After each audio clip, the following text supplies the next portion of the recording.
Hello everyone, welcome to the grow of pharma. तो आज की इस वीडियो में हम लोग बात करेंगे टैबलेट के बारे में। टैबलेट में ये हमारा लेक्चर 2 होने वाला है under the GPAT and NIPER 2025 crash course.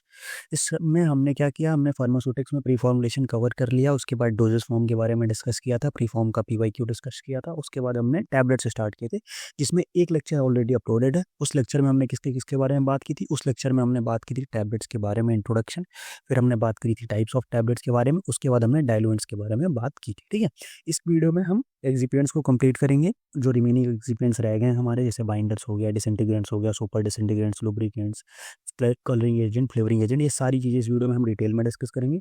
उसके बाद हम बहुत ही अच्छे तरीके से इन डिटेल हम मेथड ऑफ प्रिपरेशन भी कवर करेंगे। ठीक है, प्रॉपर एनिमेशन के साथ हम सारी चीज़ें इस वीडियो में कवर करने वाले हैं।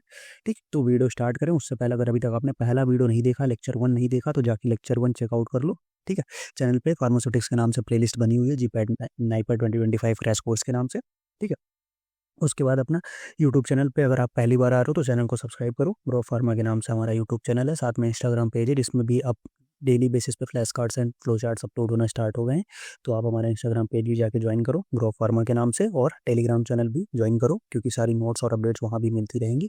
और व्हाट्सअप ग्रुप सबसे ज़्यादा इंपॉर्टेंट है क्योंकि जितने डिस्कशन होते हैं, आप लोग के जितने ओपिनियंस होते हैं, वो सारी चीज़ें मैं, और लेक्चर शेड्यूल, लेक्चर के टॉपिक्स, टाइमिंग, सारी चीज़ें मैं व्हाट्सअप ग्रुप पे टाइम टू टाइम अपडेट करता रहता हूँ। तो व्हाट्सअप ग्रुप जरूर ज्वाइन कर लो और वहाँ से आप हमें डायरेक्ट कांटेक्ट भी कर सकते हो। ठीक है, तो ये सारी चीज़ें थी। अब आ जाओ फटाफट से वीडियो स्टार्ट करते हैं। ठीक, तो सबसे पहला जो हमारा आज एक्जिपिएट में सबसे पहले जिसके बारे में हम डिस्कस करने वाले हैं वो कौन सा होने वाला है, वो है बाइंडर, या जिसी को हम टैबलेट एडहेसिव भी बोलते हैं। ठीक है, अब इसमें क्या चीज़ें हैं, सबसे पहले बाइंडर्स का काम क्या है।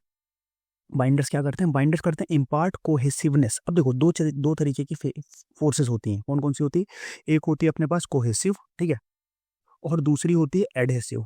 ठीक है, अब देखो अगर आपने फेविकॉल देखा होगा तो फेविकॉल पे एडहेसिव मेंशन होता है। एडहेसिव का क्या मतलब होता है, जो डिफरेंट मॉलिक्यूल्स के बीच में लगे। ठीक है, अब अगर हम फेविकॉल की बात करें तो वो क्या होता है कि अगर हम दो अलग अलग पेपर ज्वाइन कर रहे हैं या कुछ भी ज्वाइन कर रहे हैं तो दो अलग अलग मॉलिक्यूल्स ज्वाइन कर रहे हैं, उसको बोलते हैं, उस तरीके के फोर्स को बोलते हैं एडहेसिव फोर्सेस। अगर जो डिफरेंट मॉलिक्यूल्स के बीच में लग रही हैं वो होती है एडहेसिव फोर्सेस। और अगर जो सिमिलर मॉलिक्यूल्स के बीच में लग रही हैं, ठीक है, जो सिमिलर मॉलिक्यूल्स के बीच में लग रही वो होती है कोहेसिव फोर्सेस। तो जो हमारा बाइंडर होता है, बाइंडर क्या करता है, वो कोहेसिव फोर्सेस को प्रमोट करता है to the tablet formulation and helps in holding the compressed tablet materials. ठीक है, उससे क्या होता है, जब कोहेसिव फोर्सेस को प्रमोट कर देता है तो क्या हो जाता है कि जब हम कंप्रेस करते हैं तो जो टैबलेट के पार्टिकल्स रहते हैं वो आपस में बहुत टाइटली होल्ड हो जाते हैं, और टाइटली होल्ड होने के बाद क्या हो जाता है, फिर वो कॉम्पैक्ट फॉर्म में रहते हैं, टैबलेट अपना फॉर्म में रहता है, फॉर्म को लूज नहीं करता। ठीक है, जितना ज़्यादा बाइंडर हम यूज़ करेंगे उतना ही ज़्यादा हार्डर टैबलेट होगा। इसका एक ड्रॉबैक भी है, अगर बाइंडर हम ज़्यादा यूज़ कर लेते हैं तो क्या हो जाएगा, टैबलेट बहुत ज़्यादा हार्ड हो जाएगा, और जब टैबलेट बहुत ज़्यादा हार्ड हो जाएगा तो उसका डिसोल्यूशन टाइम, डिसइंटीग्रेशन टाइम है वो बहुत हाई हो जाएगा, जिससे हमारी ड्रग रिलीज नहीं हो पाएगी। तो ये एक ड्रॉबैक है, इसीलिए इसको हमेशा हमें ऑप्टिमम क्वांटिटी में यूज़ करना चाहिए। ठीक है, more effective when they are use in solution form, और ये हमारा सॉल्यूशन फॉर्म में जाता है, क्योंकि देखो दोनों फॉर्म में होते हैं, अभी मैं दोनों के एग्जाम्पल आपको दूंगा, लेकिन ज़्यादा इफेक्टिव कब होते हैं, जब ये सॉल्यूशन फॉर्म में होते हैं तो ज़्यादा इफेक्टिव होते हैं। ठीक है, तो ये था हमारा इसके बारे में बाइंडर्स के इंट्रोडक्शन। अब देखो एक हम डायग्राम में देख लेते हैं कि अब देखो जैसे यहाँ पे क्या है, ये पाउडर के मॉलिक्यूल्स हैं जो ब्राउन कलर में है, और जो ब्लू कलर में है वो क्या है, ड्रॉप बाइंडर की ड्रॉपलेट्स है। फिर इनको अंदर हमने बाइंडर और इसको मिक्स किया, मिक्स करने के बाद सबसे पहले होता है मॉइस्चनिंग, देखो थोड़ा सा वो हुआ, फिर उसका सॉलिडिफाइंग, आपस में टाइटली अरेंज हुए, और फिनिश्ड एग्लोमेरेट, एकदम टाइटली पैक्ड कॉम्पैक्ट पाउडर बन गया। यहाँ पे देखो ये पार्टिकल्स अलग अलग थे, यहाँ पे देखो ये कॉम्पैक्ट मास फॉर्मेशन देखने को मिलता है। क्यों, क्योंकि ये हमारा बाइंडर ने उनको टाइटली बाइंड करके रखा है। ठीक है, तो ये चीजें थी हमारी किसके बारे में, ये था हमारा उसके बाद हमारा बाइंडर्स के बारे में। अब देखो बाइंडर्स दो तरीके के होते हैं, एक सॉल्यूशन बाइंडर होता है, दूसरा ड्राई बाइंडर होता है। तो हम उसका एक देखते हैं कि सॉल्यूशन बाइंडर और ड्राई बाइंडर के बारे में हम एक बार एग्जांपल्स देखते हैं। सॉल्यूशन बाइंडर में हमारा मेनली होता है स्टार्च, हम मेनली यूज़ करते हैं स्टार्च, यूज़ करते हैं हम सुक्रोज यूज़ करते हैं। ठीक है, हम जिलेटिन का यूज़ कर सकते हैं, हम अकेशिया म्यूसिलेज और ट्रैगाकांथ, ये सारी चीज़ें जो है ये हमारी एज अ सॉल्यूशन बाइंडर्स में यूज़ करते हैं। ठीक है, जिसमें से हमारा जो अकेशिया और ट्रैगाकांथ है, इनका जो कंसंट्रेशन रहता है वो 10 to 25% के बीच में रहता है। ठीक है, इनका कंसंट्रेशन कितना रहता है, इनका कंसंट्रेशन रहता है 10 to 25% के बीच में, और उसमें भी ये दोनों हमारा या तो हम एलोन भी यूज़ कर सकते हैं या इनका कॉम्बिनेशन में भी यूज़ कर सकते हैं। ठीक है, और अकेशिया से रिलेटेड क्वेश्चन हमारा जीपैट के प्रीवियस ईयर में पूछा जा चुका है, 2003 में, या गेट के टाइम पे ये क्वेश्चन आया हुआ था अकेशिया से रिलेटेड। ठीक है, तो ये था हमारा सॉल्यूशन बाइंडर्स। अब जो ड्राई बाइंडर्स होते हैं, ड्राई बाइंडर्स में क्या होता है, हमारा सेलुलोज डेरिवेटिव्स जितने होते हैं वो सारे ड्राई बाइंडर्स होते हैं। जैसे इथाइल सेलुलोज हो गया, हाइड्रोक्सी प्रोपाइल सेलुलोज हो गया, हाइड्रोक्सी प्रोपाइल मेथाइल सेलुलोज हो गया, ये सारे हमारे ड्राई बाइंडर्स होते हैं। और क्रॉस लिंक पीवीपी जिसका एक मार्केटेड फॉर्मुलेशन है मैक्रोवल 4000, ये हमारा क्या है, ये हमारे हैं किसके डेट, ये हमारे ड्राई बाइंडर्स के। अब देखो अभी यहाँ जितने एग्जाम्पल्स देख रहे हो आप, अब यहाँ पे अभी आप देखोगे कि आगे चल के एग्जाम्पल्स अलग अलग फॉर्म में भी एग्जिस्ट करेंगे। जैसे आगे मतलब जैसे अभी ये यहाँ पे स्टार्च हो, ये सारे बाइंडर्स के फॉर्म में है। फिर अभी पीछे आपने देखा होगा कुछ डायलुएंट्स में भी थे, फिर आगे देखोगे कुछ आप डिसइंटीग्रेंट्स में भी है। जैसे ये स्टार्च है, ये हमारा इसमें भी था, अभी आगे चल के ये ग्रेनुलेटिंग एजेंट में भी आएगा। तो ये कुछ ऐसे, तो उसमें ये नहीं होना कि कंफ्यूज नहीं होना। उसमें क्या चीज़ें हैं कि कई सारे एक्सिपिएंट्स ऐसे होते हैं जो मल्टीपल काम कर सकते हैं, तो उन्हीं उस हिसाब से उनको हम हर जगह यूज़ कर सकते हैं। डिपेंड करता है कि उस पर्टिकुलर ड्रग के साथ क्या कंपेटिबिलिटी है और उस पर्टिकुलर ड्रग के साथ क्या बेस्ट सूटेड जाएगा, उसको हम वहाँ पे यूज़ करते हैं। ठीक है, तो ये था हमारा बाइंडर्स के बारे में। अब अगला हम बात करेंगे ग्रेनुलेटिंग एजेंट्स के बारे में। ठीक है, ग्रेनुलेटिंग एजेंट्स क्या है हमारे पास, देखो ग्रेनुलेटिंग एजेंट सिंपल सी बात है, use to convert the fine powders into granules. अब देखो हमें ग्रेन्यूल्स में कन्वर्ट करने की जरूरत पड़ी है। क्या होता है कि जैसे जो हमारे पास नॉर्मल चीज़ें होती है, जैसे नॉर्मल पाउडर होता है, बहुत फाइन पाउडर हो गया तो उसकी फ्लो प्रॉपर्टी जो होती है वो पुअर होती है। और हमने ये पढ़ा है प्री फॉर्मुलेशन में कि जो फ्लो प्रॉपर्टी है वो ऑप्टिमम होनी चाहिए, उसके लिए जो पार्टिकल का शेप होना चाहिए वो स्फेरिकल या नियरली स्फेरिकल होना चाहिए। ठीक है, और उसके लिए जो सेफ फैक्टर की वैल्यू है वो कितनी होनी चाहिए, सारी चीजें मैंने प्री फॉर्म में बताई है। सेफ फैक्टर की जो वैल्यू है वो होनी चाहिए नियर टू 6 या इक्वल टू 6 के बराबर होनी चाहिए ऑल। ठीक है, तो ये चीजें हम उसमें देखे हैं। अब इसमें क्या चीजें होती है कि ये हमारा, लेकिन जब पाउडर फाइन पाउडर रहेगा तो ये कुछ नहीं होता उसमें, ना सेफ फैक्टर की वैल्यू 6 होती है, ना वो स्पेरिकल शेप में होता है। तो उससे क्या होता है, उनकी जो फ्लो प्रॉपर्टी होती है वो बहुत ही पुअर होती है। तो उस कंडीशन में क्या करते हैं कि जब हम यूज करते हैं ग्रेनुलेटिंग एजेंट्स। ग्रेनुलेटिंग एजेंट्स क्या करते हैं, ये मॉइस्चर प्रोवाइड करते हैं। ये मॉइस्चर प्रोवाइड करके क्या करते हैं, ये मॉइस्चर प्रोवाइड करके उनको जो पाउडर्स है उनको ग्रेन्यूल्स में कन्वर्ट कर देते हैं। इसका एक एग्जाम्पल जैसे लिक्विड ग्लूकोज है, जो 50% सॉल्यूशन है हमारा, में यूज़ करके एक fairly common wet granulating agent के रूप में इसको हम यूज़ कर सकते हैं। इसका और एग्जांपल जैसे स्टार्च म्यूसिलेज हो गया, वाटर हो गया, अल्कोहल हो गया, एसीटोन हो गया। अब देखो यहाँ पे एक क्वेश्चन आता था कि हमारे पास most widely used granulating agent का जो क्वेश्चन है, वो क्वेश्चन तुम्हारा नाइपर 2015 या 16 में क्वेश्चन आया हुआ है कि most widely used granulating agents. उस कंडीशन में आपको क्या याद रखना है, उसमें आपको याद रखना है एग्जांपल स्टार्च का। स्टार्च क्या है हमारा, most widely used granulating agent है कौन सा, starch. Starch is the most widely used granulating agent. समझिए बात को, तो स्टार्च ये याद रखना, जब आप पीवाईक्यू सॉल्व करोगे तो आपको ये मिल जाएगा। ठीक, तो ये चीज़ें थी हमारे पास ग्रेनुलेटिंग एजेंट्स के बारे में। अब हम आगे बढ़ेंगे, नेक्स्ट हमारा जो है, नेक्स्ट हम बात करेंगे लुब्रिकेंट्स, एंटी एडरेंट्स एंड ग्लाइडेंट्स के बारे में। तीनों की अलग अलग प्रॉपर्टीज होती है, तीनों को हम अलग अलग डिस्कस करने वाले हैं। तीनों में बहुत कंफ्यूजन होता है लोगों को, और ये क्वेश्चन अभी तो ठीक है, जी पैड में कितनी बार पूछा जा चुका है, नाइपर में भी पूछा जा चुका है, और साथ में जब आप आगे इंटरव्यूज और उसमें भी आते हो, तो क्योंकि ये ऐसा क्वेश्चन है ना, ये एक बेसिक क्वेश्चन है और जिसमें लोग कंफ्यूज हो जाते हैं। ठीक है, तो उससे मैं यहाँ पे बहुत सिंपल वे में बताऊंगा, आप सिंपल वे में समझ लो, कंफ्यूजन नहीं होनी चाहिए। ठीक, सबसे पहले हम बात करेंगे लुब्रिकेंट्स के बारे में। ठीक है, अब लुब्रिकेंट्स क्या करते हैं, लुब्रिकेट करते हैं reduce the friction during the tablet ejection. एक मिनट, ठीक है, लुब्रिकेंट्स क्या करते हैं, use the friction between the tablet ejection between the walls of the tablet and walls of the die. ठीक, सिंपल सी बात है, डाई और डाई के बीच जो वॉल्स हैं, between the walls of the tablet and die walls. जैसे मान लो कि हमारे पास ये टैबलेट डाई है, ठीक है, इसमें टैबलेट है, ठीक है, यहाँ पे टैबलेट का फॉर्मेशन है। अब इनके बीच में जो फ्रिक्शन होगा, इससे क्या होता है कि जब अगर ये इनके बीच में फ्रिक्शन ज़्यादा रहेगा तो क्या हो जाएगा कि जब हम इसको रिमूव करेंगे तो टैबलेट का कुछ पार्ट यहीं पे रह जाएगा। तो उससे क्या हो जाएगा, टैबलेट का प्रॉपर शेप नहीं आ पाएगी, कोटिंग से चीज़ें रिमूव हो जाएंगी। उस कंडीशन में क्या होता है, इनका जो फ्रिक्शन रिड्यूस करता है, वो कौन रिड्यूस करता है, वो रिड्यूस करते हैं हमारे लुब्रिकेंट्स। ठीक है, सिंपल सी बात है, बस याद रखना, फ्रिक्शन रिड्यूस करते हैं टैबलेट वॉल्स में एंड डाई के वॉल्स में। इसका एग्जांपल कौन कौन सा है, इसका एग्जांपल है हमारे पास स्टीरिक एसिड है, कैल्शियम और magnesium stearate and high melting waxes हम एज यूज करते हैं, एज अ लुब्रिकेंट यूज करते हैं। ठीक है, नेक्स्ट आता है एंटी एडरेंट्स। अब एंटी एडरेंट्स क्या करते हैं, एंटी एडरेंट्स में क्या याद रखना हमें, स्टिकिंग और addition of the tablet to the faces of the punches और टू द डाई वॉल्स। ठीक है, अब देखो यहाँ पे क्या था, ये फ्रिक्शन रिड्यूस कर रहे थे, ये क्या कर रहे हैं, ये जो टैबलेट के पंचिंग मशीन पंच के फेस पे और डाई के वॉल में जो टैबलेट का एडेशन हो रहा है उसको रिमूव करते हैं। ठीक, उसको प्रिवेंट करते हैं, क्योंकि देखो अभी जैसे टैबलेट पर हमने पंच किया ऊपर से, ठीक है, जैसे ये हमारी डाई हो गई, ऊपर से हमारा ये पंच मशीन आया ऐसा कुछ। ठीक है, तो अब इसमें से हम यहाँ जब ये पंच होगा तो क्या हो जाएगा कि कभी कभी हो जाता है कि अगर ये हमारा इसको टैबलेट के कुछ पार्ट को ये अपने साथ ऊपर लेके चला जाता है। तो उस कंडीशन में क्या हो जाता है, उस कंडीशन में भी टैबलेट का पार्ट हमारा क्या हो जाता है, लॉस हो जाता है। तो उस कंडीशन में भी हम क्या यूज़ करते हैं, हम यूज़ करते हैं एंटी एडरेंट्स, जो इसकी स्टिकिंग को रोकते हैं टैबलेट के पंच पे और डाई के वॉल में। इसमें भी हमारा क्या क्या यूज़ कर सकते हैं, इसमें भी हम यूज़ कर सकते हैं कैल्शियम और मैग्नीशियम स्टीरेट, टाल यूज़ कर सकते हैं, कॉर्न स्टार्च यूज़ कर सकते हैं। ये सारी चीज़ें हम यूज़ कर सकते हैं एज एन एंटी एडरेंट। ठीक है, आगे हम बात करते हैं। नेक्स्ट है ग्लाइडेंस।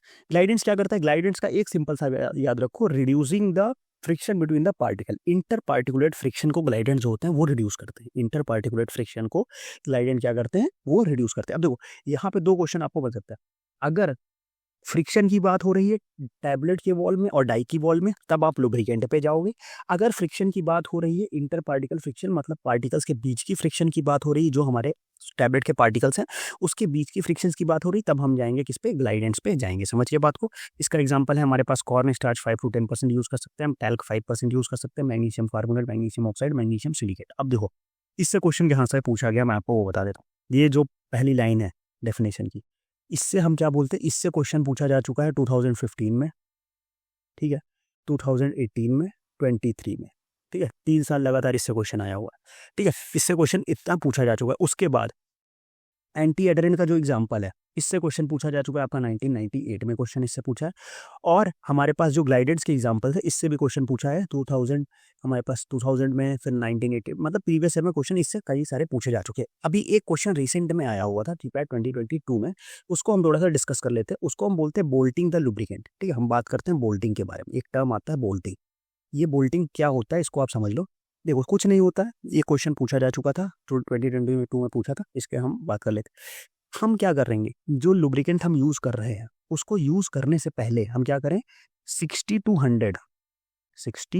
100 मैश साइज के, ठीक है, किससे, नायलॉन क्लॉथ से, नायलॉन क्लॉथ से, ठीक है, इससे पास कर रहे हैं। ठीक, सिंपल सी बात है। अगर 60 to 80 मैश साइज के नायलॉन क्लॉथ से पास कर दे टैबलेट में यूज करने से पहले, तो उसको हम क्या बोलते हैं, उसको बोलते हैं बोल्टिंग। लुब्रिकेंट की बोल्टिंग हो गई, बस यही इतना और कुछ नहीं। इससे क्वेश्चन आया था और उसमें शायद मैश साइज ही पूछा था, या मैश साइज पूछा था, या एग्जैक्ट मुझे याद नहीं, बट बोल्टिंग से क्वेश्चन था। आप प्रीवियस ईयर सॉल्व करोगे 2022 का, तो उसमें आपको मिल जाएगा। ठीक, तो इतना ही है। उसको हम यूज करने से पहले 60 to 100 मैश साइज से पास करा देंगे, उस कंडीशन को हम बोलते हैं बोल्टिंग। ठीक, तो ये थी कंप्लीट हमारे पास लुब्रिकेंट, एंटी एडरेंट एंड ग्लाइडेंट के बारे में डिटेल। ठीक है, अब हम आगे बढ़ेंगे। हमारा जो नेक्स्ट है, अब हम उसकी बात करेंगे, जो कि है डिसइंटीग्रेंट्स। ठीक है, डिसइंटीग्रेंट्स के बारे में अब हम लोग आगे डिस्कस करेंगे। ठीक है, अब डिसइंटीग्रेंट्स क्या होते हैं, सबसे पहले हम बात करें।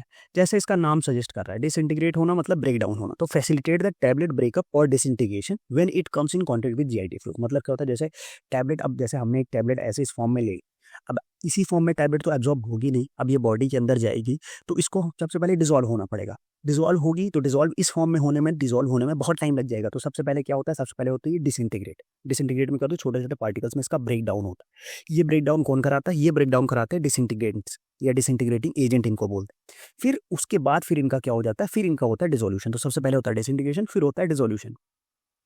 ठीक, तो इसके लिए हम क्या करते हैं, डिसइंटीग्रेंट्स का यूज करते हैं। अब डिसइंटीग्रेंट्स में क्या होता है, डिसइंटीग्रेंट्स में इनके मैकेनिज्म होते हैं, किस तरीके से ये काम करने वाले हैं, क्योंकि अलग अलग तरीके से काम कर सकते हैं डिसइंटीग्रेंट्स। तो डिसइंटीग्रेंट्स को काम करने के लिए मेनली 4 मैकेनिज्म्स हैं। उसी के साथ हम मैकेनिज्म के साथ उनकी एग्जांपल को देख लीजिए। ठीक है, सबसे पहला जो मैकेनिज्म है वो क्या मैकेनिज्म है इसका, सबसे पहला मैकेनिज्म है facilitate the water Uptake into the pores of the tablet. मतलब क्या है, जैसे टैबलेट है, अब इसके सरफेस पे कुछ ना कुछ पोर्स होंगे।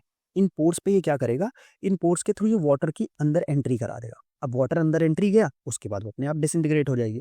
इस तरीके से कौन काम करता है, इस तरीके से हमारे काम करते हैं, स्टार्च काम करता है, हमारा माइक्रोक्रिस्टलाइन सेलुलोज काम करता है, कैटायनिक रीजन्स जो है वो काम करते हैं, और सोडियम स्टार्च ग्लाइकोलेट जो है वो हमारे इस मैकेनिज्म से काम करते हैं। किस मैकेनिज्म से, वो वाटर के टैबलेट के पोर्स के अंदर ले गए, और पोर्स के अंदर ले जाने के बाद क्या हुआ, अपने आप वो टैबलेट क्या हो गया, जब जैसे वाटर अंदर चला गया तो वाटर कैपिलरीज, जो कैपिलरीज हैं या पोर्स हैं, इसके थ्रू वाटर अंदर गया, अंदर जाने के बाद फिर क्या हो जाएगा, टैबलेट डिसइंटीग्रेट हो जाएगी। ठीक है, तो ये एक मैकेनिज्म हो गया। दूसरा मैकेनिज्म जो है हमारे पास वो क्या है, दूसरा मैकेनिज्म है release of gases to disrupt the tablet structure, normally carbon dioxide when contact with water. मतलब क्या है, जैसे यहाँ पे हमारे पास टैबलेट के अंदर हमने इस टाइप के डिसइंटीग्रेट्स डाल दिए। अब जैसे ही ये क्या हुआ, वाटर के कांटेक्ट में आया, वाटर अंदर गया थोड़ा सा, जैसे ही अंदर गया तो ये क्या करेंगे, ये अंदर से गैसेस रिलीज करेंगे। मेनली कौन सी गैस रिलीज करेंगे, CO2।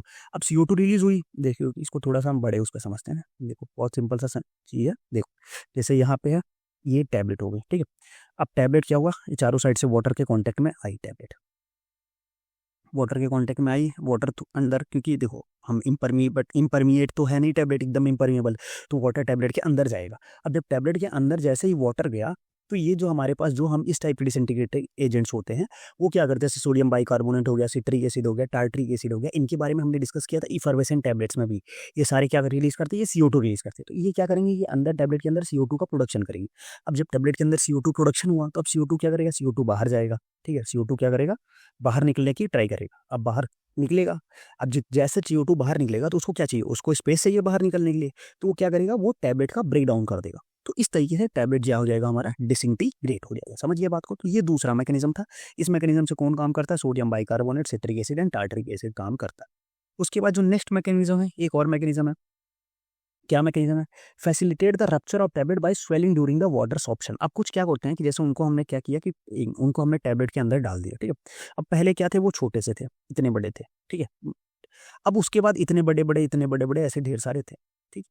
अब उसके बाद क्या हुआ, जैसे ही इन्होंने वाटर का अपटेक किया, अब ये क्या होने लगे, ये इतने बड़े बड़े होने लगे। अब जैसे जैसे ये बड़े होने लगे, अब टैबलेट की साइज तो वही है, बट ये अंदर से वाटर एब्जॉर्ब करके बड़े होने लगे अपने आप को। तो जैसे ये बड़े होने लगेंगे, तो टैबलेट का क्या हो जाएगा, ब्रेक डाउन हो जाएगा। समझ गए बात को। तो इस तरीके से जो काम करते हैं वो कौन कौन से हैं, वो है अकेसिया, वो है टेराकांथ, और वो है एल्जीनेट। समझ गए बात को। अब सेम यही मैकेनिज्म पे एक चीज और होती है, ठीक है।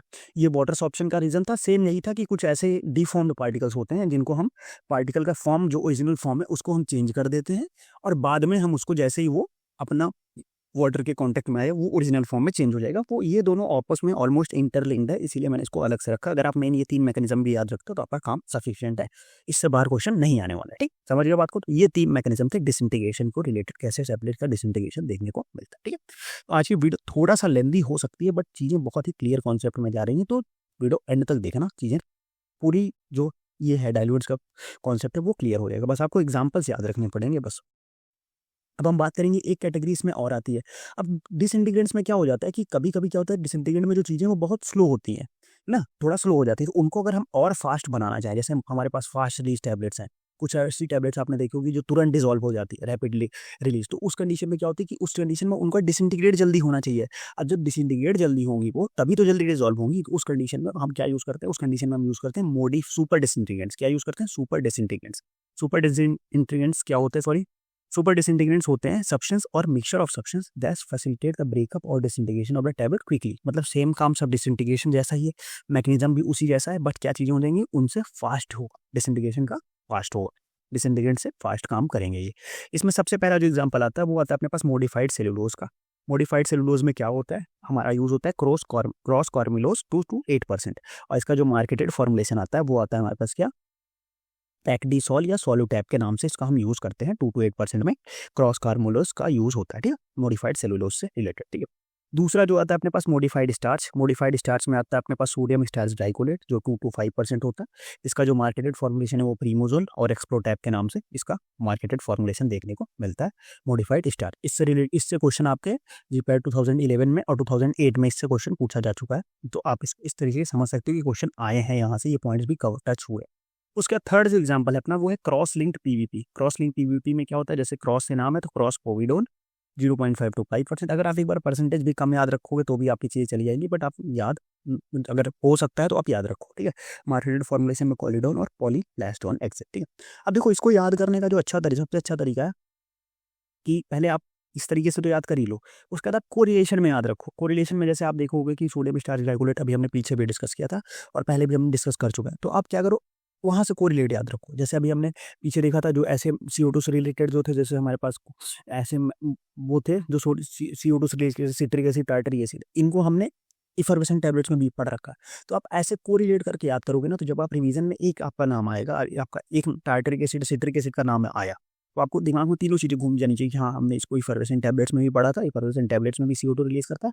दूसरा इसका काम यहाँ पे है एसिड डिसइंटीग्रेंट्स, जो हमारे CO2 रिलीज करा के टैबलेट का रैप्चर कराते हैं, तो वहाँ पे भी इसका यूज़ है। तो इस तरीके से जब आप इतना कोरिलेशन बना के याद रखोगे तो आपकी चीज़ें बहुत ही अच्छी होने वाली, ठीक है। उसके बाद जिसका हम मेनली जो इसका यूज़ होता है कंसंट्रेशन, वो कंसंट्रेशन कितना रहता है, अप टू 1 to 10% के बीच में ही रहता है। लो कंसंट्रेशन में इसका हम यूज़ करते हैं, ठीक है, 1 to 10% बीच में हम इसका यूज़ करते हैं, ठीक है। तो ये था हमारा सुपर डिसइंटीग्रेंट के बारे में। अब हम आगे बात करेंगे colouring agent, flavouring agent, sweetening agents के बारे में, ठीक है। तो सबसे पहला जो आता है हमारे पास कलरिंग एजेंट्स। कलरिंग एजेंट जैसा नेम सजेस्ट करता है, कलर इम्पार्ट करते हैं। तो इसके बारे में हम मेनली दो फॉर्म है इसमें, लेक्स और डाइस के बारे में, उसके बारे में थोड़ा सा हम देख लेंगे, क्योंकि वहाँ से क्वेश्चन कभी कभी पूछ लिया जाता है। आपका जीपैट 2020 में क्वेश्चन पूछ लिया गया था, एक क्वेश्चन आ गया था, तो वहाँ से हम वो कर लेंगे, ठीक। कंसंट्रेशन से रिलेटेड एक क्वेश्चन आ गया था जीपैट 2020 में, तो हम वहाँ से चीज़ें देखेंगे। देखो कलरिंग एजेंट क्या होता है, जैसा आपको जैसा नेम सजेस्ट कर रहा है, इम्प्रूव द अपीयरेंस, या तो इम्प्रूव अपीयरेंस को इम्प्रूव करने के लिए, या identify the finish products uniquely. क्योंकि देखो कभी कभी क्या होता है ना, जैसे लोगों को टैबलेट का नाम नहीं पता होता, बट लोग इससे याद कर लेते हैं कि हाँ ये रेड वाली टैबलेट मेरे को सुबह लेनी थी, ये ब्लू है तो ये मेरे को रात में लेनी है। तो इस तरीके से भी लोग आइडेंटिफाई कर सकते हैं। तो जो कलरिंग एजेंट है वहाँ पे भी एक तरीके से इसका अपीयरेंस तो इम्प्रूव कर ही रहे हैं, दूसरा ये एक यूनिकनेस भी प्रोवाइड करते हैं वहाँ पे भी चीज़ों को कोरिलेट करने में, ठीक है। तो ये कलरिंग एजेंट का काम था। अब देखो ये कलरिंग एजेंट दो फॉर्म में होता है, एक फॉर्म होता है इसका लेक के फॉर्म में, दूसरा जो होता है ये डाइस के फॉर्म में होता है। अब लेक्स क्या होते हैं, सबसे पहले हम लेक्स के बारे में देखेंगे। तो these are the dyes that has been absorb on hydrous oxide. ये लेक्स क्या होते हैं, ये डाई का ही फॉर्म है, ठीक है। दोनों डिफरेंस में बस इतना डिफरेंस है कि जो लेक्स हैं वो डाइस को जब हम एब्जॉर्ब करा दें हाइड्रस ऑक्साइड पे, जैसे कि एल्यूमिनियम हाइड्रोक्साइड है, और इसको हम ड्राई पाउडर के फॉर्म में यूज़ करते हैं, बस इतना ही इसमें डिफरेंस है। उसके बाद हम अगला जो है इसमें, they contain 10 to 30% of pure dye. इनमें 10 to 30% प्योर डाई होती है यूजुअली, और मैक्सिमम का अब तक कितनी हो सकती है, 50% मैक्सिमम हो सकती है। ये क्वेश्चन था जीपैट 2020 का कि मैक्सिमम कितनी डाई इसमें हो सकती है। तो मैक्सिमम कितनी डाई हो सकती है, मैक्सिमम अप टू 50% की प्योर डाई इसमें देखने को मिल सकती है, और 10 to 30 जनरली होती है, ठीक है। ये था लेक के बारे में। और डाइस के बारे में कुछ नहीं है। डाई क्या है कि हमारे पास अगर हम इसको सॉल्यूशन के फॉर्म में यूज़ कर रहे हैं तो वो डाई हो गई। अगर उसी को हम हाइड्रोक्स ऑक्साइड पे एब्जॉर्ब करा के सॉल्वेंट के फॉर्म में, सॉलिड फॉर्म में यूज़ कर रहे हैं, ड्राई पाउडर के फॉर्म में यूज़ कर रहे हैं, तो वो हमारा लेक हो जाएगा। बस इतना ही डिफरेंस है, और उसका कंसंट्रेशन याद रखो, आपका काम हो जाएगा। अब हम नेक्स्ट बात करेंगे फ्लेवरिंग एजेंट के बारे में। फ्लेवरिंग एजेंट्स क्या होते हैं, flavouring agents are employed to control the taste and enhance the acceptability of the tablet. Simple सी बात है कि जो हमारे टेस्ट को कंट्रोल करना और टैबलेट की एक्सेप्टेबिलिटी को इनहेंस करने के लिए हम इसको यूज़ करते हैं, ठीक है। और इससे क्वेश्चन कई बार पूछा जा चुका है। इसके बारे में एक डिटेल्ड फ्लेवर्स के बारे में मैं एक वीडियो ले आऊँगा, और साथ में जिसमें क्या है कि अलग-अलग फ्लेवर्स के बारे में, अलग-अलग मास्किंग एजेंट्स के बारे में चीज़ें हैं, वो मैं डिटेल एक डिस्कस कर दूँगा ट्रिक के साथ, आपको उसको वहाँ पे करना है, ठीक? अभी यहाँ पे हम वो चीज़ें डिस्कस नहीं करेंगे। वो मेनली सॉल्यूशन का पार्ट है, तो हम वहाँ पे भी इसको देखेंगे। These are limited to chewable tablets. इसको मेनली हम च्यूएबल टैबलेट्स में यूज़ करते हैं, and other tablet that dissolve in mouth dissolving tablets में इसको हम यूज़ करते हैं। इसका जो कंसंट्रेशन यूज़ होता है फ्लेवरिंग ऑयल का, वो हम 0.5 to 0.75% तक के कंसंट्रेशन में इसको हम यूज़ करते हैं, ठीक है। ये था हमारा फ्लेवरिंग एजेंट। अब हम बात करेंगे स्वीटनिंग एजेंट के बारे में। इससे क्वेश्चन लगातार देखने को मिले हैं, रिसेंट में इससे 2020 में भी क्वेश्चन आया था जीपैट में, और नाइपर में तो क्वेश्चन इससे आते ही आते हैं, ठीक है। तो स्वीटनिंग एजेंट क्या होते हैं, सिंपल सी बात है, ऐसे एजेंट्स होते हैं जो स्वीटनर्स क्या करते हैं, जो हमारे पास स्वीटनेस को इम्पार्ट करे टू प्रिपरेशन, और ये क्या करें, mask and change the taste. जो टेस्ट है उसकी, उसको मास्क करने के लिए यूज़ किया जाता है। मेनली हम 5 तरीके के स्वीटनिंग एजेंट के बारे में यहाँ पे देखने वाले हैं, और उसके बारे में, उसकी प्रॉपर्टीज़ के बारे में भी देखिए। तो सबसे पहला जो स्वीटनिंग एजेंट्स है वो है हमारे पास एस्पार्टेम। सबसे पहला अपना क्या है, सबसे पहला है एस्पार्टेम। एस्पार्टेम क्या होता है अपना, 200 time more sweeter than sucrose. ये 200 टाइम स्वीटर देन सुक्रोज होता है, और इसका कोई बिटर आफ्टर टेस्ट नहीं होता है, ठीक है। बिटर आफ्टर टेस्ट नहीं होता है, और ये हमारा क्या होता है, नॉन कार्सिनोजेनिक भी होता है।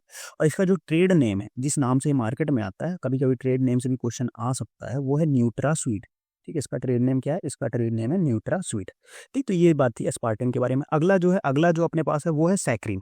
सैक्रिन का साथ क्या सीन है, सैक्रिन 250 to 500 टाइम्स स्वीटर होती है सुक्रोज से, बट इस पे बिटर आफ्टर टेस्ट होता है, और कार्सिनोजेनिक भी हो सकती है। कार्सिनोजेनिक मतलब ये कैंसर कॉज कर सकती है, इसीलिए इसको हम उतना यूज़ नहीं करते हैं, ठीक है।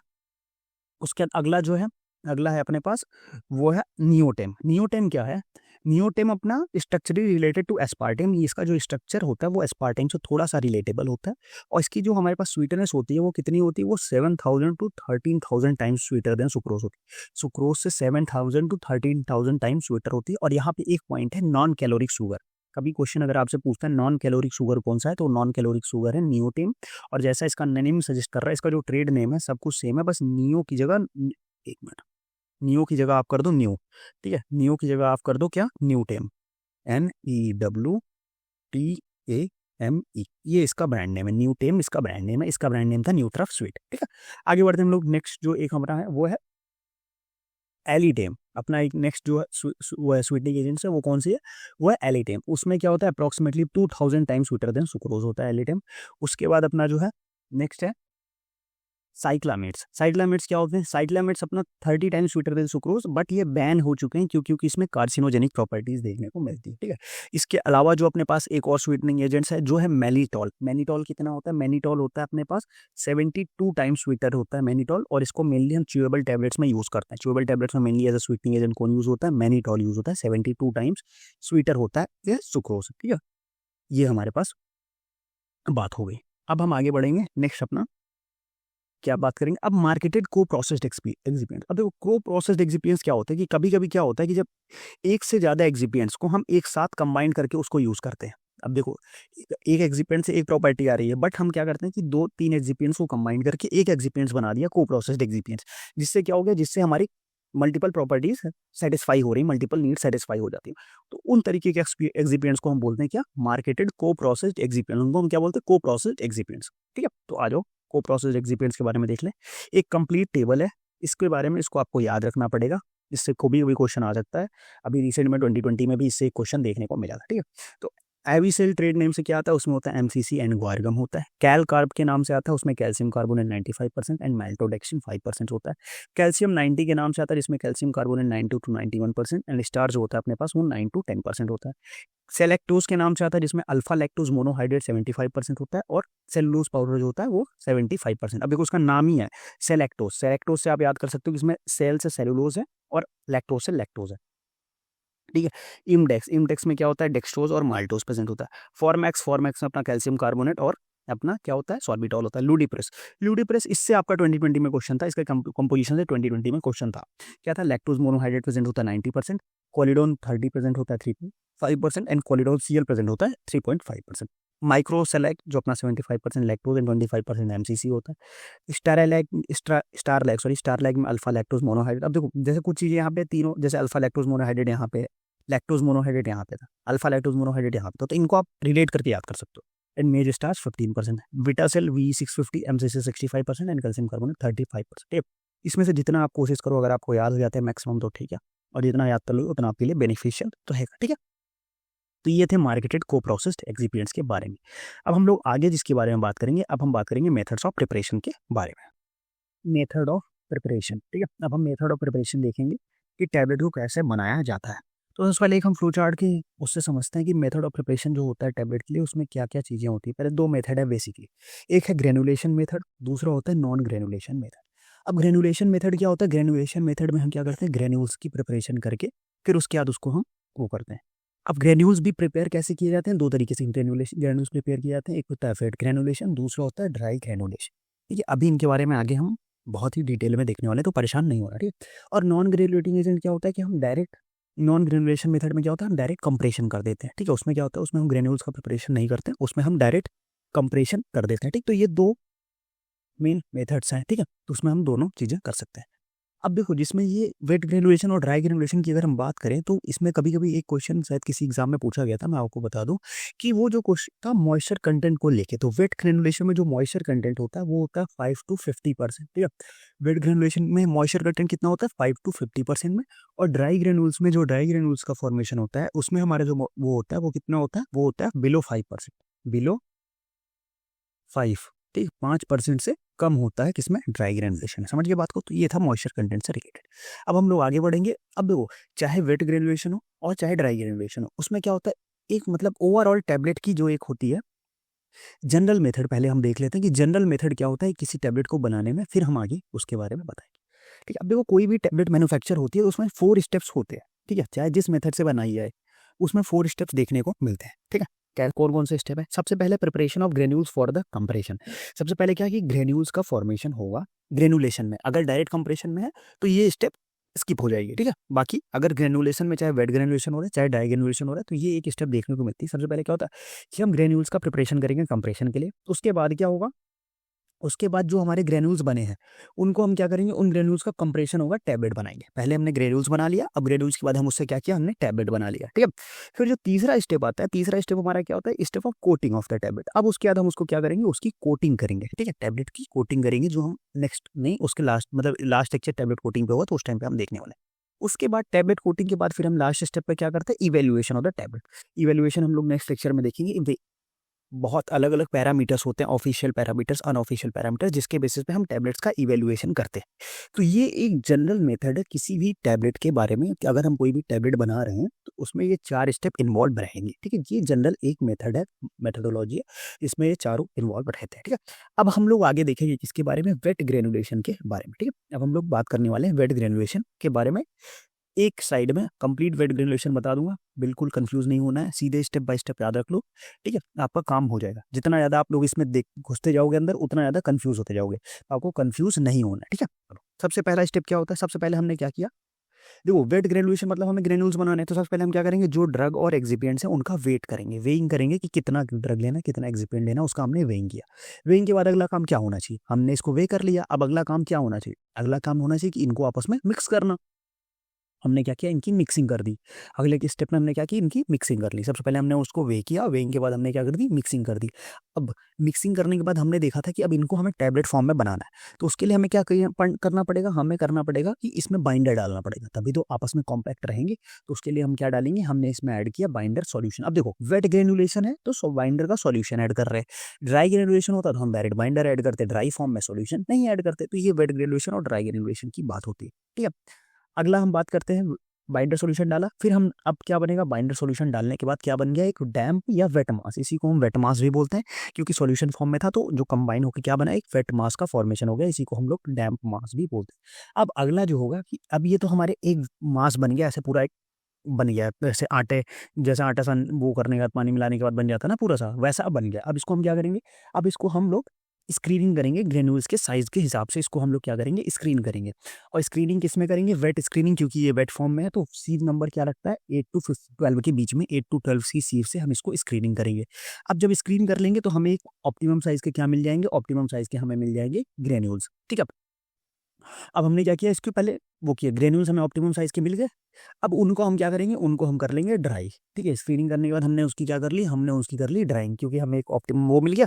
और ड्राइंग का टेम्परेचर क्या रखते हैं, 60 डिग्री के नीचे रखते हैं, क्योंकि उससे क्या होता है, 60 के ऊपर अगर हम जाएंगे तो ड्रग और एक्सिपिएंट के जो कॉन्स्टिट्यूएंट्स हैं वो खराब हो सकते हैं, तो इसीलिए हम क्या रखेंगे, इसको 60 के नीचे ही रखेंगे, ठीक है। उसके बाद हमने ड्राइंग की, ड्राइंग करने के बाद अब हम क्या करेंगे, ड्राई स्क्रीनिंग। एक बार वेट स्क्रीनिंग कर ली, अब ड्राई स्क्रीनिंग करके एक और क्योंकि दोबारा साइज, क्योंकि देखो हमने जब इस वेट स्क्रीनिंग की थी तो वो वेट थे, तो उसकी साइज अलग आई थी। फिर हमने जब उसको ड्राई किया तो उसके मॉइस्चर और जो सॉल्वेंट कंटेंट था वो रिमूव आउट हो गया, तो उसकी साइज में चेंज आ जाएगा। तो इसीलिए हम क्या करेंगे, उसकी फिर से दोबारा हम एक ड्राई स्क्रीनिंग करेंगे ऑप्टिमम साइज के ग्रेन्यूल्स को लेने के लिए।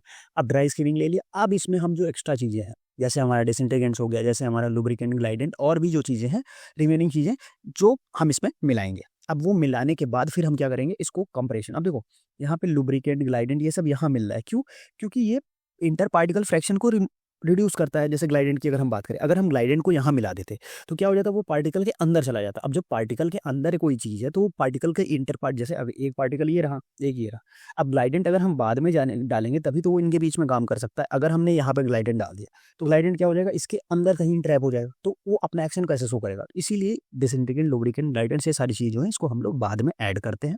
उसके बाद इनको जब हम बाद में ऐड किया, उसके बाद क्या हुआ, उसके बाद हमारा इनको ऐड करने के बाद हम क्या करेंगे, कंप्रेशन करेंगे, और कंप्रेशन करने के बाद हमें क्या मिल जाएगी, हमें मिल जाएगी एक टैबलेट, ठीक है। ये है वेट ग्रेनुलेशन का प्रोसेस। इसमें मेन चीज़ बस ध्यान रखने वाली ये है कि इसमें जो हम बाइंडर है वो सॉल्यूशन फॉर्म में रखते हैं, बस यही चीज़ है। और सॉल्यूशन फॉर्म में रखने के लिए दो तरीके हैं, एक तरीका यही है कि हमने डायरेक्ट बाइंडर को सॉल्यूशन फॉर्म में ऐड कर दिया। इसका एक और सब्सिक्वेंट तरीका भी आता है जिसको हम बाइंडर को पाउडर फॉर्म में ऐड करें और उसके बाद फिर उसका सॉल्यूशन बना लें। तो ये भी एक वेट ग्रेनुलेशन की टेक्निक है। तो उतना आप याद ध्यान रखो, इतना क्वेश्चन आपको कोई पूछा जाता नहीं है बहुत डिटेल में इससे, बट आपको ये पता होना चाहिए, ठीक है। अब देखो कुछ इक्विपमेंट्स हैं जो ग्रेनुलेशन में हमारे यूज़ होते हैं। वेट ग्रेनुलेशन के लिए कौन कौन से इक्विपमेंट्स हैं उनके बारे में हम लोग थोड़ा ध्यान से एक बार देख लेते हैं। वेट ग्रेनुलेशन के लिए जो इक्विपमेंट्स यूज़ होने वाले हैं वो है Littleford Lodige granulator, Littleford MGT granulator, Diosna granulator और ग्रैल मिक्सर, ठीक है। इससे एक बार क्वेश्चन पूछा था, बहुत पहले पूछा गया था, बट आप एक बार ध्यान में रख सकते हैं इसको कि ये हमारा वेट ग्रेनुलेशन के लिए यूज़ किया जाता है, ठीक है। ये कंप्लीट चीज़ें थी वेट ग्रेनुलेशन के लिए। अब हम लोग आगे बढ़ेंगे ड्राई ग्रेनुलेशन के बारे में, ठीक है। अब हम किसके बारे में बात करने वाले हैं, अब हम लोग बात करने वाले हैं ड्राई ग्रेनुलेशन के बारे में। स्टेप बाय स्टेप देखेंगे ड्राई ग्रेनुलेशन और फिर हम देखेंगे डायरेक्ट कंप्रेशन के बारे में, ठीक है। चलो, ड्राई ग्रेनुलेशन में सबसे पहले क्या चीज़ है, सबसे पहला स्टेप आता है, इसमें भी सेम वही स्टेप आएगा। हमने पहले वेइंग करेंगे, ड्रग की और एक्सिपिएंट्स की वेइंग की हमने। फिर वेइंग करने के बाद हम अगला काम करेंगे कि मिक्सिंग करेंगे ड्रग एंड एक्सिपिएंट का। वेइंग किया, वेइंग करके मिक्सिंग करेंगे। मिक्सिंग करने के बाद इसमें क्या करेंगे, इसमें हम स्क्रीनिंग करेंगे। ठीक है। इसमें उसमें क्या था, उसमें हमने बाइंडर सॉल्यूशन ऐड किया था, फिर उसको स्क्रीनिंग करी थी। इसमें हम स्क्रीनिंग करेंगे डायरेक्टली। इसके बाद इसमें हम डायरेक्टली स्क्रीनिंग करेंगे सीव्स के थ्रू। तो इसमें जो सीव साइज होती है मेनली हमारी, इसमें जो हम सीव साइज रखते हैं वो 20 to 25 रखते हैं। किसमें, ड्राई ग्रेनुलेशन और डायरेक्ट कंप्रेशन में जो सीव साइज रहती है वो 20 to 25 रहती है। स्क्रीनिंग करेंगे, स्क्रीनिंग करने के बाद फिर हम क्या करेंगे, अगला स्टेप हम करेंगे ब्लेंडिंग प्रॉपर, उसको अच्छे से उसमें बाइंडर और वो सब डाल के, जो हमें जानना है सब कुछ डाल के प्रॉपर वो करेंगे, ब्लेंड करेंगे, मिक्स करेंगे। मिक्स करने के बाद उसकी स्लजिंग करते हैं। सही, स्लजिंग में क्या होता है कि हमारे पास स्लजिंग करेंगे तो स्लजिंग में क्या होता है, हमारे पास स्लग फॉर्मेशन होता है। क्या होता है, स्लग फॉर्मेशन होता है। अब स्लग फॉर्मेशन क्या होता है, स्लग हमारे क्या होता है, पुअरली फॉर्म टैबलेट्स और compacted mass of powder material. मतलब क्या होता है, जैसे अब हम इसको क्या करेंगे, हमारा टैबलेट ऐसे बनना होना चाहिए, बट हमारा जो टैबलेट होता है एकदम कॉम्पैक्ट होता है। स्लज क्या होता है, एक पुअरली फॉर्म टैबलेट होता है। मतलब क्या होता है कि वो उतना कॉम्पैक्ट नहीं होता, उसको जो अगर हम नॉर्मल फोर्स पे भी वो हो सकता है, डिग्रेड हो सकता है। तो उसको हम क्या बोलते हैं, उसको हम लोग बोलते हैं स्लज। ठीक है। अब स्लजिंग के बाद अगला जो स्टेप आता है वो आता है हमारे पास ग्रेनुलेशन। अब हम क्या करेंगे, ड्राई ग्रेनुलेशन, ग्रेनुलेशन करेंगे, इसको बोलते हैं ड्राई ग्रेनुलेशन। ग्रेनुलेशन मतलब क्या होता है, इसको हम सीव से पास किया, हमारे ग्रेन्यूल्स का फॉर्मेशन होगा इसमें। अब ग्रेनुलेशन के बाद हमारे पास ग्रेन्यूल्स बन गया। अब ग्रेन्यूल्स के बाद हमारे पास क्या हो गई, हमारे पास जो अगला स्टेप आएगा, अगला स्टेप हमारे पास आएगा ग्रेन्यूल्स का फॉर्मेशन हुआ। फिर जो हमारे वो हुआ, क्या कहते हैं, डिसइंटीग्रेट्स, लुब्रिकेट्स, ग्लाइडेंट्स, वो सारी चीज़ें हमने यूज़ करी, इसमें भी मिक्स करेंगे। मिक्स करने के बाद फिर अगला आएगा, इसको हम कंप्रेस करेंगे, और कंप्रेस करने के बाद हमें क्या देखने को मिल जाएगा, टैबलेट मिल जाएगा। ठीक। तो ये चीज़ें थी, सबसे पहले हमने वे किया, फिर उसके बाद हमने उसको मिक्स किया, फिर उसको स्क्रीनिंग करी 20 to 25 सीव्स के थ्रू, फिर ब्लेंड किया, फिर स्लजिंग की, फिर हम स्क्रीनिंग करके ग्रेन्यूल्स का बनाएंगे। और फिर ग्रेन्यूल्स क्योंकि ये हमारे वेट मास में नहीं है, ड्राई ग्रेन्यूल्स में यूज़ हो रहा है, इसीलिए उसको हम बोलते हैं ड्राई ग्रेनुलेशन। फिर हम करेंगे डिसइंटीग्रेंट्स, लुब्रिकेंट्स, ग्लाइडेंट्स, इन सब की मिक्सिंग करेंगे। मिक्सिंग करने के बाद कंप्रेशन, कंप्रेशन करने के बाद हम क्या बना देंगे, टैबलेट बना देंगे। समझ गए बात को। तो ये चीज़ें थी हमारी किसकी, ड्राई ग्रेनुलेशन के बारे में। अब कुछ इक्विपमेंट्स जो ड्राई ग्रेनुलेशन में यूज़ होते हैं उसको भी हम देख लेते हैं। इसमें दो इक्विपमेंट्स मेनली यूज़ होते हैं। कौन कौन से इक्विपमेंट्स हैं वो, सबसे पहला high capacity heavy duty tablet press और चिल्सोनेटर रोलर कॉम्पैक्टर। ये दो यूज़ होता है, चिल्सोनेटर रोलर कॉम्पैक्टर। इससे एक बार बहुत पहले 1989 या 1990 में क्वेश्चन आया हुआ था। बाकी high capacity heavy duty roller tablet press. ठीक है। तो ये हमारा क्या था, ये ड्राई ग्रेनुलेशन की टेक्निक थी। अब एक लास्ट जो टेक्निक बचती है वो है डायरेक्ट कंप्रेशन। अब कुछ ऐसे होते हैं कि जिनमें मतलब उनका वेट ज़्यादा होता है, तो जहाँ पे हमें क्या होता है कि हमें वहाँ पे एक्सिपिएंट्स और वो सारी चीज़ें ऐड करने की जरूरत नहीं होती, और उनकी फ्लो प्रॉपर्टी भी बहुत अच्छी होती है। ठीक है, दो चीज़ें होती है, अगर फ्लो प्रॉपर्टी अच्छी हो रही है और साथ में सफिशिएंट अमाउंट में मास भी है, तो हम वहाँ पे उसका डायरेक्ट कंप्रेशन कर सकते हैं। डायरेक्ट कंप्रेशन में लिए powder for direct compression has the following properties. अब किसकी किसकी डायरेक्ट कंप्रेशन कर सकते हैं, उसके लिए क्या क्या प्रॉपर्टीज़ होनी चाहिए। सबसे पहली प्रॉपर्टी उनकी फ्लूइडिटी या फ्लोएबिलिटी अच्छी होनी चाहिए, कॉम्प्रेसिबिलिटी अच्छी होनी चाहिए। दूसरा, उसका जो easily mix with the other particles, जो दूसरे पार्टिकल्स के साथ मिक्स ईजिली हो जाए, तो वहाँ पे हम डायरेक्ट कंप्रेशन कर सकते हैं, क्योंकि फिर उसमें ग्रेन्यूल्स फॉर्म करके हमें मिक्स करने की जरूरत नहीं पड़ेगी। फिर अगला होमोजीनियस कलरिंग, मतलब क्या होगी, जो उनका मिक्सिंग के बाद कलर अपीयरेंस वो सारी चीज़ें होमोजीनियस हो, तो वहाँ पे हम कर सकते हैं। और फ्रिक्शन एंड एडेशन प्रॉपर्टीज़, वही सेम चीज़ है कि जो एडेसिव प्रॉपर्टीज़ है, ठीक है, जो दूसरों के साथ अटैच होने की प्रॉपर्टीज़ है वो अच्छी होनी चाहिए, और फ्रिक्शन कम होना चाहिए। एग्जाम्पल जैसे देख ले तो उसमें NaCl हो गया, KCl हो गया, इसका एक एग्जाम्पल हो गया। ठीक है। अब यहाँ पे देखो, यहाँ पे कुछ क्वेश्चन आते हैं। एक किसी एग्जाम में पूछा था कि डायरेक्ट कंप्रेशन में यूज़ होने वाला बाइंडर और डाइल्यूएंट कौन सा है। तो जो सबसे कॉमन यूज़ होने वाला बाइंडर है डायरेक्ट कंप्रेशन में, वो बाइंडर कौन सा है, वो बाइंडर है आपका HPMC। ठीक है, आप इसको रख लो। HPMC सबसे ज़्यादा कॉमन यूज़ होने वाला बाइंडर है। और सबसे कॉमन यूज़ होने वाला अगर इसका जो डाइल्यूएंट है, ठीक है, डाइल्यूएंट कौन सा है, एविसेल। एविसेल जो है वो सबसे कॉमन यूज होने वाला डाइल्यूएंट है। ठीक है, एक मिनट। एविसेल सबसे कॉमन यूज होने वाला डाइल्यूएंट है, और सबसे कॉमन यूज होने वाला बाइंडर जो है वो HPMC है। ठीक है, तो ये याद रखना। अब हम इसके एक बार प्रोसेस देख लेते हैं कि कैसे होता है। तो सबसे पहले हम सेम वही weighing of the drug and excipient करेंगे। उसके बाद फिर हम क्या करेंगे, उसके बाद हम सीविंग करेंगे। मैंने बताया आपको डायरेक्ट कंप्रेशन और ड्राई ग्रेनुलेशन में सीव नंबर हमारा 20 to 25 रहता है। फिर उसके बाद हम स्क्रीनिंग, सॉरी हाँ, सीविंग या स्क्रीनिंग सेम चीज़।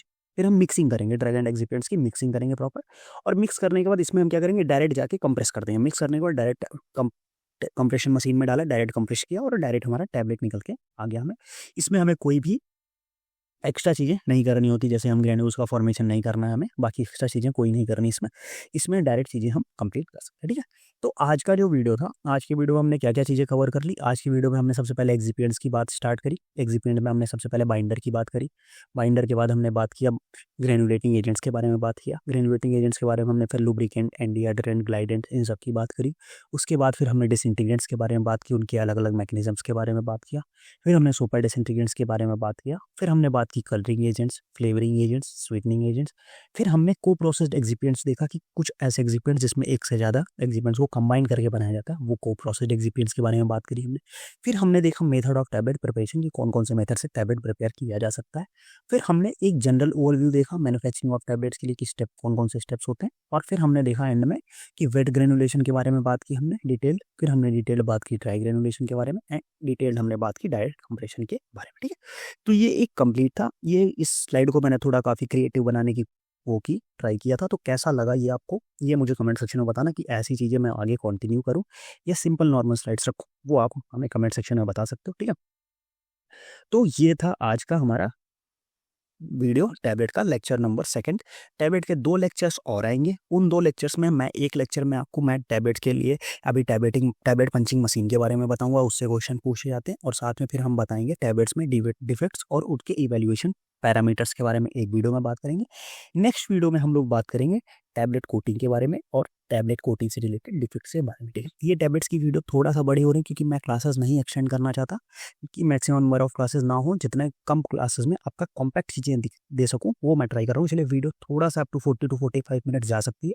अगर ये ओके है तो आप मुझे कमेंट सेक्शन में बता देना। अगर आपको 30 टू 35 में ही रखना है तो हम फिर नंबर ऑफ लेक्चर्स बढ़ जाएंगे। जैसे अभी 4 लेक्चर में टैबलेट कवर हो रहा है, फिर 1 लेक्चर बढ़ जाएगा, क्योंकि मैंने यह था कि मैं चीज़ें कम करूँ, चीज़ें नहीं कम करना चाहता। मैं मैक्सिमम चीज़ें आपको कवर कर दूँ ताकि आप जो क्वेश्चंस आएँ तो आप सारी चीज़ें आराम से कर सको। ठीक है, तो ये वीडियो कैसा लगा आप कमेंट सेक्शन में बताना, मुझे कमेंट जरूर करना।